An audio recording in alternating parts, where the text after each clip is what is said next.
लगा हुआ?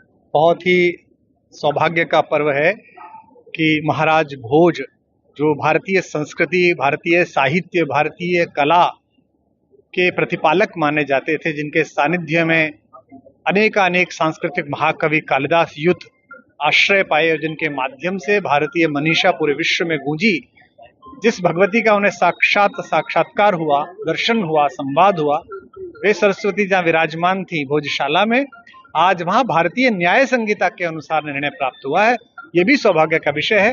मेरा सौभाग्य है कि कई बार मैं वहाँ पहुंचा हूँ धार में, और वहाँ मैंने दर्शन किए हैं उस स्थान के, और मन में बड़ी टीस रहती थी कि कभी वाग्देवी वहाँ स्वयं विराजमान हो और हम उनके दर्शन उस भाव से कर सकें, महाराजा भोज के भाव से।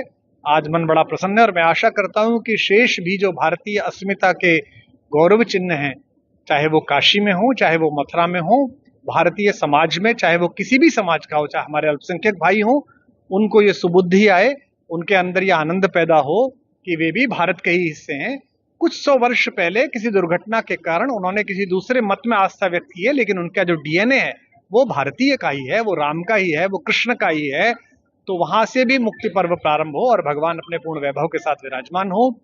विश्व इस समय अशांत है, ऐसे समय में मनीषा ही काम आएगी, बुद्धि ही काम आएगी, और वे भारतेश्वरी, वे कला संस्कृति की देवी हम सबके हृदय में यही सत्यम शिवम सुंदरम आरोपित करें, यह कामना है।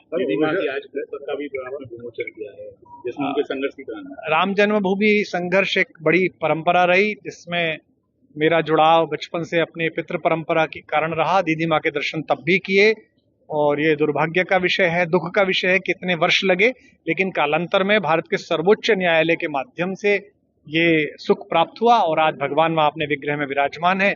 उस लोकार्पण पर्व पर जब प्राकट्य पर्व हुआ तब भी उपस्थिति हुई और लगातार जाने की होती है। आज भोजशाला का निर्णय आया है तो मन में दूना हर्ष है। तो यही वजह है कि आप परंपरागत नहीं, ये तो सामान्य प्रतिदिन की ही मुद्रा है। सवाल उठाए, उन्होंने कहा है कि अयोध्या में मामला अलग था, उन्होंने कहा अयोध्या में कब्जा नहीं था, लेकिन भोजशाला में कब्जा था और निर्णय असंवैधानिक है। ओवैसी जी से मेरी प्रार्थना है, वे पढ़े लिखे व्यक्ति हैं, बैरिस्टर हैं, ऐसा लोग कहते हैं, भाषा से तो कई बार नहीं लगता।